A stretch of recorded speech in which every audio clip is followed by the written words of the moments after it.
100 of the best sci-fi movies. Man, it's me, your boy C, the host of most of the things right here on the Pop Riga Network, man. We're just talking about what I think are the 100 best science fiction movies in all genres and subgenres of science fiction.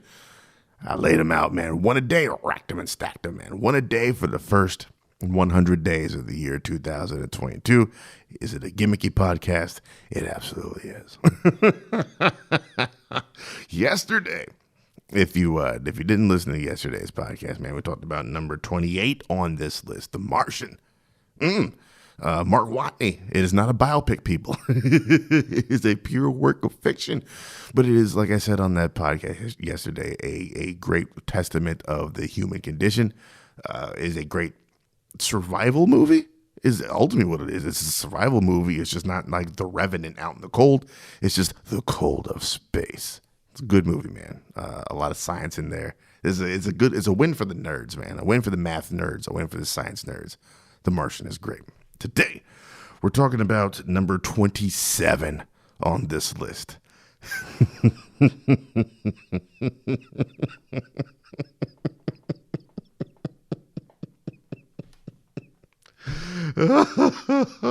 Star Wars The Last Jedi. That's right. It's not a troll, people. It's The Last Jedi. The second best Star Wars, third best Star Wars movie that exists. Let's check out this tagline here.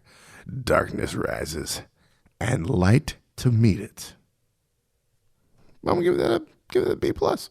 Rey develops her newly discovered abilities with the guidance of Luke Skywalker, who is unsettled by the strength of her powers. Meanwhile, the Resistance prepares to do battle with the First Order.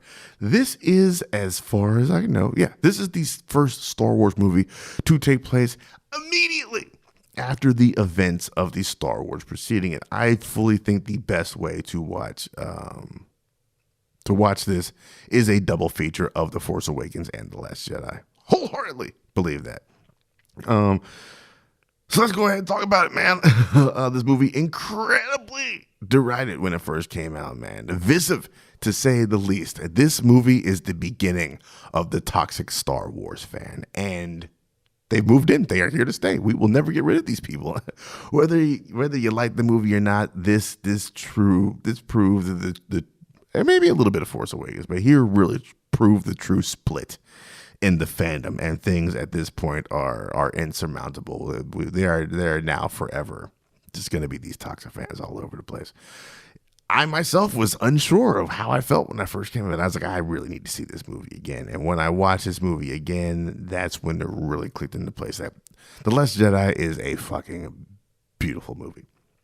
In no other movie is the Force so wonderfully portrayed. That montage of Luke saying, "What do you see?" and Rey describing what you see. I see life, I see death, I see this, I see that, I see growth. It is one of the most beautiful montages, I think, not just in Star Wars, but in movies, man. I have watched that montage alone so many times. This movie is about the shuddering of expectations, I think. The shuddering of expectations that badass Luke Skywalker is going to come back and do badass Luke Skywalker shit, which is a genius move to make. Also, people who are mad that we didn't see Luke Skywalker just immediately grab his laser sword and get to work, you've already got 3 movies of that, kid.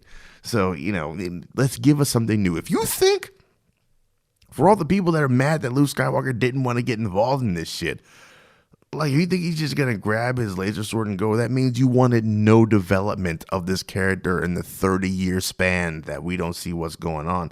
The man's had triumphs. He's had failures. He tried to make a Jedi school, and that shit was burnt down around his ears. He's got every right to want to be a little bit bitter and salty at life and the hands that he's been dealt. And just be a little bit isolated and secluded. I think where we find Luke at is one of the most natural progressions of a character over a time jump that we've had in film. What Rian Johnson does, it's just absolutely wonderful all throughout. The choices that are made, for the most part, work for me. What doesn't work for me Number one thing that doesn't work is Canto Bite. Altogether, Canto Bite does not work. I see what he is attempting to do and showing us that there are usual shit people on both sides of any war, and that's definitely 100% true. But how they go about setting them on a mission. Hey, you got to get to Canto Bite. You got to find this dude. Is that Justin Theroux? I think is who they're looking for there. He's going to be able to help you out with your business there. So they go there. The whole mission is a wash. They end up with Benicio del Toro. I don't know what his delivery is or what he thinks he's doing. He's kind of your Lando for this movie. Starts out as a friend, becomes a traitor, right? Only he doesn't have that friend arc again, and he's just never seen again. So he's just like a random asshole that showed up for about, an act and a half of a movie. But yeah, not great. Canto Bite does not work. Pretty much everything else, honestly, works just fine. Luke and Rey's whole relationship and all of that, and Yoda coming back to be like, hey, you idiot. What are you doing, man? You got to get your head back in the game. Everything that happens down in Crate, it's salt, is amazing. I think Finn wanting to just be a kid who's just, I think, a combination of absolutely terrified and ready to do something about his terror against the First Order. And him wanting to sacrifice himself to be able to blow up that thing. It seems like a very Finn move to me. A lot of people decried Rose Tico. I absolutely love Rose Tico in this movie. And she's a new, fresh perspective that we needed from Kelly Marie Tran. There's so much good happening in this. What we got with Laura Dern, that is also a little bit iffy. Withholding the planet from Poe is more withholding the planet from us, the viewer. I think anyone in that position probably would have been like, all right, look, calm the fuck down. Here's what we're doing. But they kind of have to withhold that for the drama of the movie. Leia, that whole flying through the space bit of business, not great. Obviously, Carrie Fisher passed before this movie came out, I do believe. I think that would have been a more graceful way to just let her go. If they let her die right there, I think that probably would have been the best bet, rather than the space witch flying through space again. There were some audible groans both times I saw that in the theater.